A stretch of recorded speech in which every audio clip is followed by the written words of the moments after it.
우리 조금 전에 1차 미분방정식을 이용해서 등가속도 직선 운동을 구하는 것을 이제 봤습니다. 이제 앞으로 우리 문제를 풀 텐데, 문제는 어떻게 푸느냐? F는 MA를 푸는데 F는 MA에서 무엇이 주어집니까? 힘이 주어지고, 거기서부터 무엇을 구하는 것이냐면 위치를 시간의 함수로 구하는 것이 뉴턴의 운동 방식을 푸는 우리의 목표입니다. 그런데 이번 제5강에서는 특별히 어떤 경우만 먼저 보냐면 등가속도 운동하는 경우만 먼저 봅니다. 등가속도 운동은 어떤 경우냐면 힘이 일정한 경우입니다.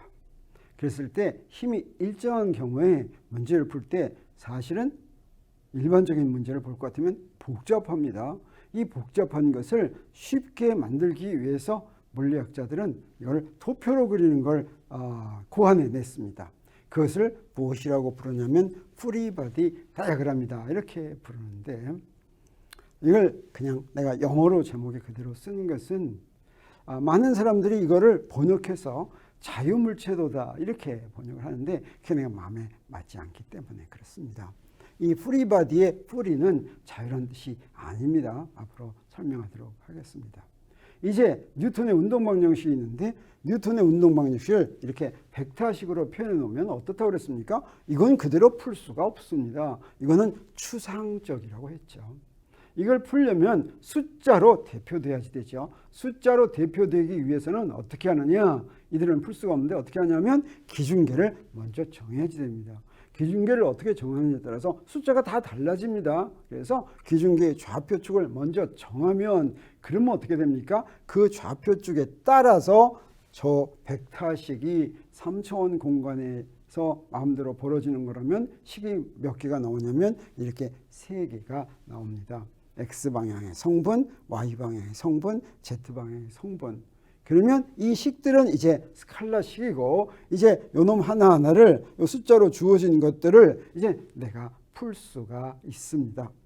그런데 이런 것을 구할 때 일반적인 문제는 좀 복잡하기 때문에 이걸 쉽게 하는 방법을 하는데, 그렇게 쉽게 하는 방법을 우리 프리바디 다이어그램이라고 하고 간단히 FBD 이렇게 표현하도록 하겠습니다. 그러면 FBD란 뭐냐? 물체에 적용할 뉴턴의 운동 방정식을 쉽게 찾을 수 있도록 그린 도표입니다. 그래서 여기서 뉴턴의 운동 방정식을 쉽게 찾는다라고 하는 건 뭐냐면 뉴턴의 운동 방정식의 각 축 방향의 성분을 찾는다라고 하는 것인데, 그 각 축 방향의 성분을 내가 좌표계를 어떻게, 좌표축을 어떻게 그리느냐에 따라서 축 방향의 성분의 식이 복잡할 수도 있고 간단할 수도 있습니다. 그래서 문제를 탁 보고서 기왕이면 가장 간단하게 만들어서 풀 수가 있어야 되겠습니다. 예를 들어서 이렇게 자동차가 경사면을 올라간다라고 하죠. 그러면 여기에 이제 자동차에 작용하는 힘을 먼저 다 찾아야 됩니다. 뉴턴의 운동 방정식은 물체에 작용하는 힘을 모두 더한 힘이 F는 MA, F에 들어가는 거죠. 그래서 힘을 모두 찾아야지 되는데, 자, 이렇게 놓으면 좀 복잡하기 때문에 이걸 어떻게 그리는 거냐면 좌표축을 만든 다음에 여기다가 이렇게 힘을 이런 식으로 표시를 하는 것입니다. 그래서 여기에 실제로 자동차의 모습은 그리지 않고 여기처럼 자동차는 단지 무엇으로만 대표하냐면 그 원점에 있는 질량으로만 대표합니다. 그래서 이것을 프리바디라고 하는데, 여기서 프리바디의 프리는 어떤 뜻이냐면 물체가 없다라고 하는 뜻입니다. 여기다 물체는 그리지 않았다라고 하는 뜻이 되겠어요. 자유롭다. 물체가 자유로우니까 안 보인다고 생각할 수도 있겠지만 물체가 마음대로 움직인다, 이런 뜻은 아닙니다. 여기서 프리는 물체를 그리지 않는다, 이런 뜻이 되겠습니다. 그래서 물체를 제외하고 그린 도표다라고 하는 것이 프리바디 다이어그램의 의미가 되겠습니다. 그러면 프리바디 다이어그램 FBD는 어떻게 그리냐면, 먼저 이렇게 있으면 먼저 첫 번째, 물체에 작용하는 힘을 모두 찾습니다. 이렇게 찾아요. 그 다음에 좌표축의 플러스 방향을 정하는데, 이 기준계의 좌표축 방향은 어떻습니까? 내 마음대로 정한다고 그랬죠. 내 마음대로 정하려면 가장 편리하게 정하는데, 가장 편리하게 정하는 방법은 어떤 방법이냐면, 될 수 있으면 많은 힘들이 좌표축의 방향과 일치하도록 그리는 것이 가장 잘 맞습니다. 그래서 좌표축의 플러스 방향을 미리 정하는데, 이 경우는 어떻게 정하는 게 좋느냐? 자, 이렇게 봤더니 네, 여기서 경사면을 따라서 X축을 이렇게 정하고 그 다음에 경사면에 수직하게 Y축을 이렇게 정할 것 같으면 어떻게 됩니까? 힘 두 개가 축 방향을 향하죠. 그래서 그렇게 정합니다. 그리고 물체를 원점에다 놓고 나서 힘을 모두 이렇게 그립니다. 그래서 여기 있는 그림을 여기에 이렇게 X축과 Y축을 그릴 것 같으면 어떻습니까? 네, 여기에 앞으로 이건 마찰력이 되겠어요. 마찰력, 위로 작용하는 마찰력은 위로 작용하고 위에 수직항력은 오른쪽으로 작용하고 수직항력은 위로 작용하고 중력은 오히려 이렇게 작용하고 경사면에 각이 셋하면 이런 식으로 이렇게 표시가 되겠죠.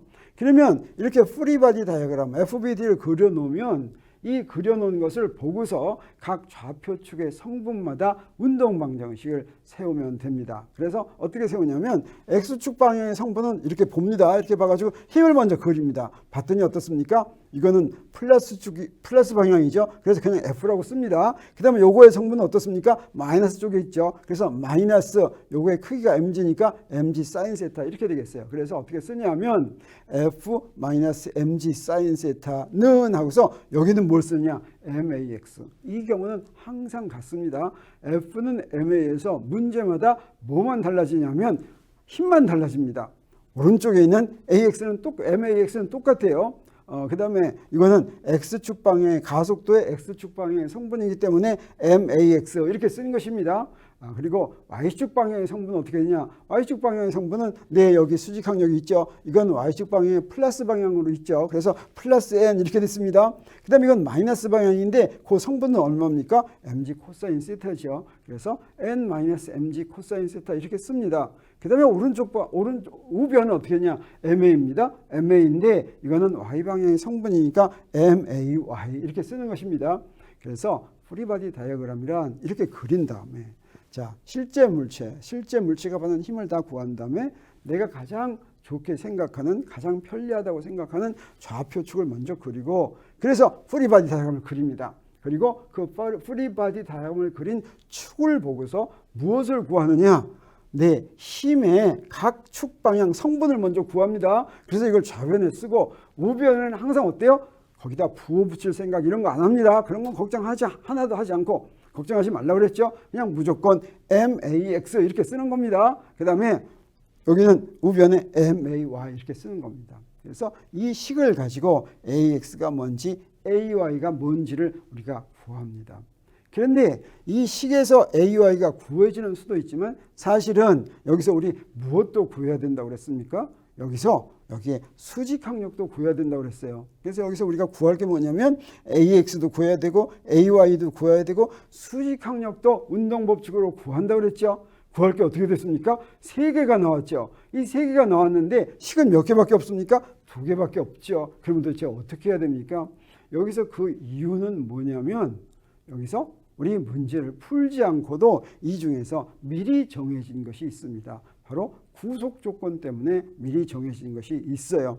수직항력이 바로 구속 조건 때문에 작용한 것인데 여기서 우리 뭘 하냐면 이렇게 좌표축을 정해 놓으니까 Y방향 다시 말하면 경사면의 수직인 방향으로는 자동차가 움직입니까? 안 움직입니까? 위로 붕 뜰 수가 없죠. 네, 그쪽 방향으로는 안 움직입니다. 그래서 바로 이런 수직항력이나 장력이나 이런 게 들어가 있을 때는 우리가 문제를 풀지 않더라도 구속 조건 때문에 미리 뭘 하냐면 여기서는 AY가 0이라고 하는 것을 압니다. 그걸 이용해가지고 우리 뭘 구합니까? 수직항력을 구한다라고 하는 것이에요.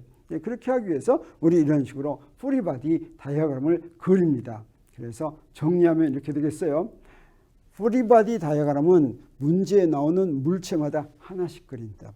우리가 사실은 저기서 자동차 하나밖에 없으니까 자동차만 했지만 어떤 경우에는 물체가 서로 연결되어 있는 경우가 있습니다. 그러면 어떻게 하느냐? 물체마다 프리바디 다이어그램을 하나씩 그려야지 되겠습니다. 그래서 벡터 운동 방정식을 물체마다 하나씩 세운다. 프리바디 다이어그램을 물체마다 하나씩 그리는 이유가 바로 운동 방정식은 물체마다 하나씩 세우기 때문입니다. 그리고 좌표축은 어떻게 정하냐? 내 마음대로 정할 수 있는데 어떻게 정하는 게 제일 편리하냐? 될 수 있는 대로 많은 힘이 좌표축과 일치하게 그리는 것이 편하죠. 만약에 일치하지 않으면 어떻습니까? 아까 얘기한 좌변의 항이 많아지겠죠. 근데 일치하도록 그리면 좌변의 항이 가장 간단한 모양으로 정리되는 것을 우리 알 수가 있습니다.